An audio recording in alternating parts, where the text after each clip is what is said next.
अच्छा, अब बारी आती है तीसरे ग्रुप की। ठीक है, अब ये आपके पास तीसरा ग्रुप है।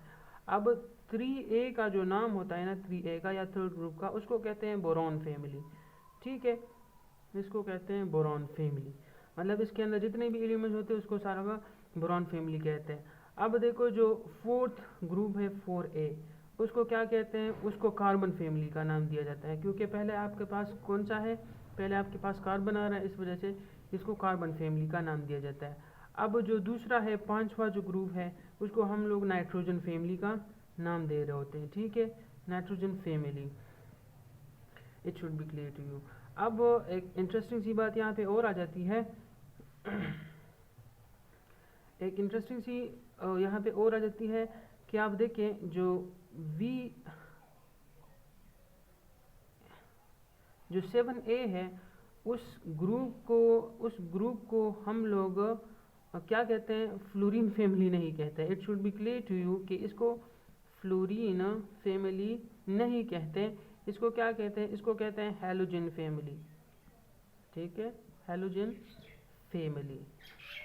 सो it should be clear to you कि इसको क्या कहते हैं? इसको हैलोजन फैमिली कहते हैं, ना कि फ्लोरीन फैमिली। अच्छा, इसको हैलोजन फैमिली क्यों कहते हैं? यहाँ पे मैं आपको यहाँ से समझा लूँ कि ये हैलोजन जो है ग्रीक वर्ड होता है हैलोजन। तो हेलो का मतलब होता है सॉल्ट, ग्रीक वर्ड है, जिन का मतलब होता है प्रोड्यूस।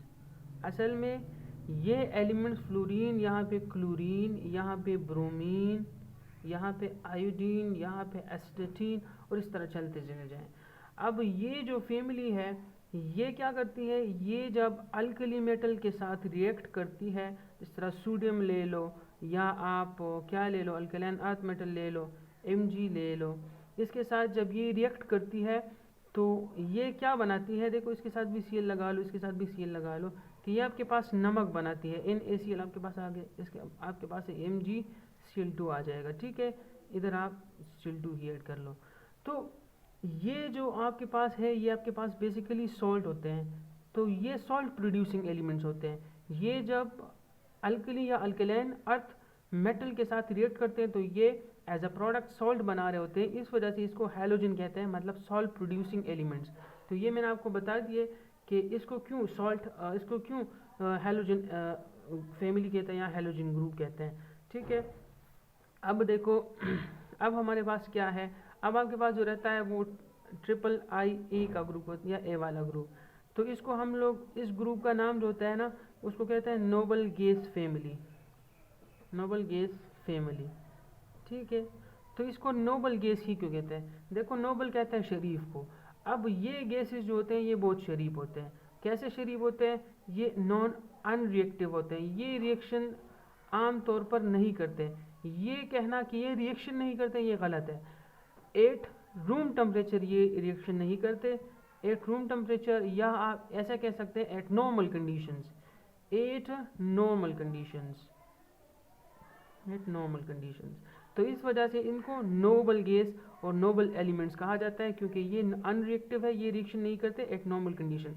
लेकिन जब आप कंडीशंस को चेंज करते हैं, आप बहुत ज़्यादा इसको टेम्परेचर देंगे, बहुत ज़्यादा प्रेशर देंगे और बहुत ही एक इंटेंस कंडीशंस लेके आएंगे, तो फिर ये रिएक्शंस शो करते हैं और उसके अपने कंपाउंड्स भी होते हैं और रिएक्शंस भी कर रहे होते हैं।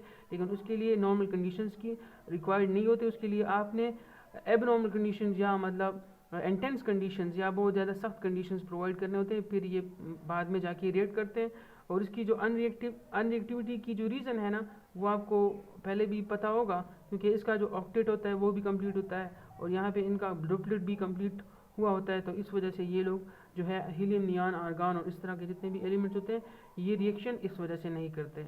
ठीक है, दैट्स इट। तो ग्रुप का जो मसला था वो भी हल हो गया है। ठीक है।